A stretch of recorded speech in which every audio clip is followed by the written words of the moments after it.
क्या कोई जानवर अपने अपमान को कभी भूल सकता है? क्या एक हाथी जिसने कभी राजा की सबसे शाही सवारी होने का गौरव पाया हो, अपमान और अन्याय के बाद इतना क्रोधित हो सकता है कि अपने ही मालिक की जान लेने निकल पड़े? आज की कहानी केवल एक हाथी की नहीं, बल्कि स्वाभिमान, वफादारी, क्रोध और प्रेम की ऐसी मार्मिक गाथा है जो आपको अंत तक बांधे रखेगी। एक समय था जब मोती राजा साहब का सबसे प्रिय हाथी था।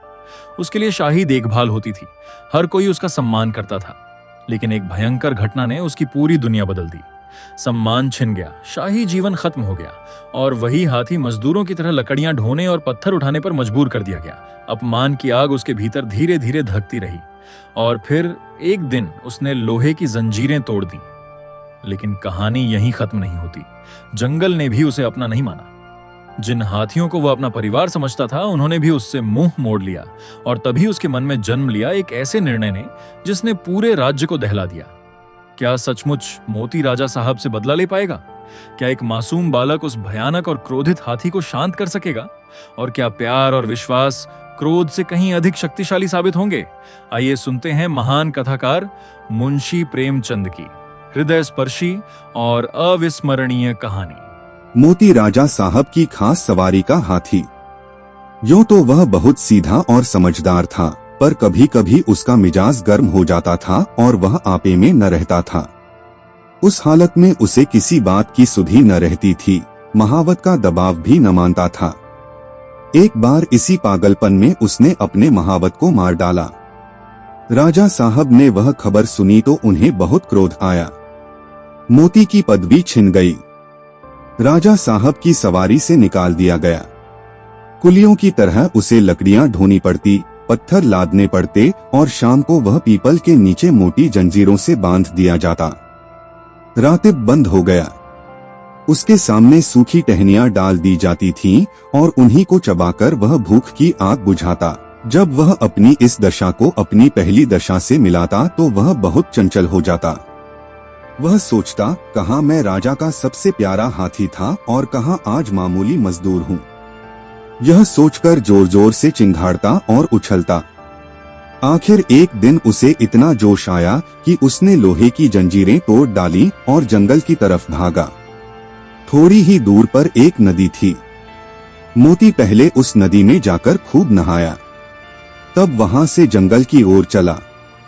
इधर राजा साहब के आदमी उसे पकड़ने के लिए दौड़े, मगर मारे डर के कोई उसके पास जा न सका।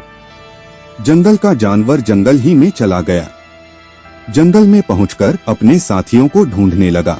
वह कुछ दूर और आगे बढ़ा तो हाथियों ने जब उसके गले में रस्सी और पाँव में टूटी जंजीर देखी तो उससे मुंह फेर लिया। उसकी बात तक न पूछी। उनका शायद मतलब था कि तुम गुलाम तो थे ही, अब नमकहराम गुलाम हो, तुम्हारी जगह इस जंगल में नहीं है।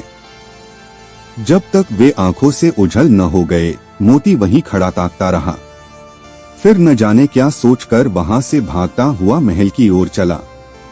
वह रास्ते ही में था कि उसने देखा कि राजा साहब शिकारियों के साथ घोड़े पर चले आ रहे हैं। वह फौरन एक बड़ी चट्टान की आड़ में छिप गया। धूप तेज थी। राजा साहब जरा दम लेने को घोड़े से उतरे। अचानक मोती आड़ से निकल पड़ा और गरजता हुआ राजा साहब की ओर दौड़ा।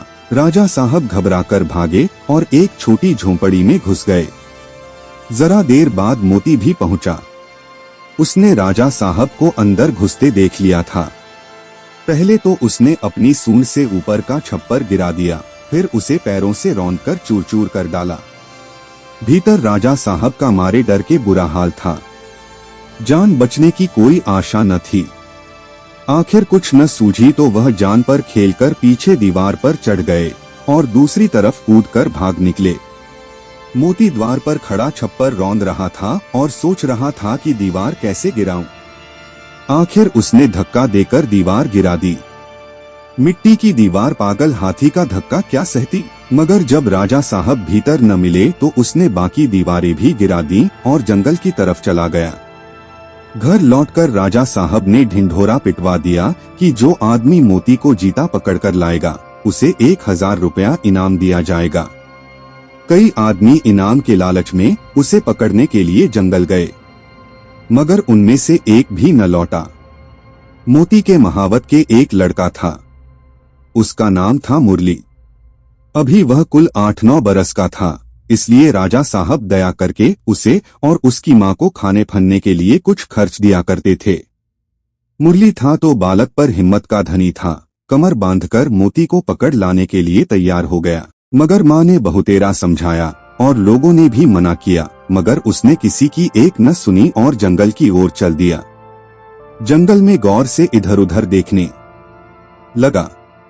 आखिर उसने देखा कि मोती सिर झुकाए उसी पेड़ की ओर चला आ रहा है। उसकी चाल से ऐसा मालूम होता था कि उसका मिजाज ठंडा हो गया है। जो ही मोती उस पेड़ के नीचे आया, उसने पेड़ के ऊपर से पुचकारा, मोती। मोती इस आवाज को पहचानता था। वहीं रुक गया और सिर उठाकर ऊपर की ओर देखने लगा। मुरली को देखकर पहचान गया। यह वही मुरली था जिसे वह अपनी सूंड से उठाकर अपने मस्तक पर बिठा लेता था। मैंने ही इसके बाप को मार डाला है, यह सोचकर उसे बालक पर दया आई। खुश होकर सूंड हिलाने लगा। मुरली उसके मन के भाव को पहचान गया। वह पेड़ से नीचे उतरा और उसकी सूंड को थपकियां देने लगा। फिर उसे बैठने का इशारा किया। मोती बैठा नहीं, मुरली को अपनी सूंड से उठाकर पहले ही की तरह अपने मस्तक पर बिठा लिया और राजमहल की ओर चला। मुरली जब मोती को लिए हुए राजमहल के द्वार पर पहुंचा तो सबने दांतों उंगली दबाई। फिर भी किसी की हिम्मत न होती थी कि मोती के पास जाए। मुरली ने चिल्लाकर कहा, डरो मत, मोती बिल्कुल सीधा हो गया है, अब वह किसी से न बोलेगा। राजा साहब भी डरते डरते मोती के सामने आए। उन्हें कितना अचंभा हुआ कि वही पागल मोती अब गाय की तरह सीधा हो गया है। उन्होंने मुरली को 1000 रुपया इनाम तो दिया ही, उसे अपना खास महावत बना लिया और मोती फिर राजा साहब का सबसे प्यारा हाथी बन गया। मुंशी प्रेमचंद द्वारा रचित बाल कहानी पागल हाथी का मुख्य उद्देश्य बच्चों में प्रेम, साहस, सूझबूझ और दयालुता के नैतिक मूल्यों को जगाना है। यह कहानी दर्शाती है कि पशु भी क्रूरता के बजाय केवल प्रेम की भाषा समझते हैं। कहानी के प्रमुख उद्देश्यों और संदेशों को स्पष्ट किया गया है। पशुओं के प्रति प्रेम और संवेदना। कथाकार का उद्देश्य यह समझाना है कि जानवर मूक होते हैं, लेकिन वे दुर्व्यवहार और प्रेम को भली भांति महसूस करते हैं।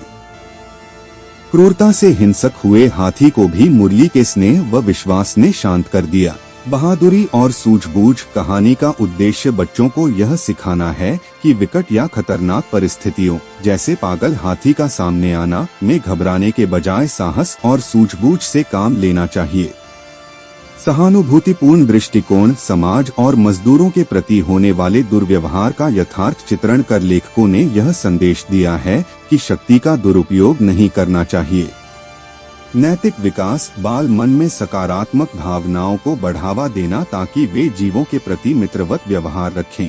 तो दोस्तों, ये कहानी समाप्त होती है और अपनी रे कमेंट में जरूर दीजिएगा। और यदि आपको भी ऐसी मनोरंजक और प्रेरणादायक कहानियाँ पसंद है तो अभी ही हमारे और आपके चैनल को सब्सक्राइब जरूर कीजिएगा। धन्यवाद।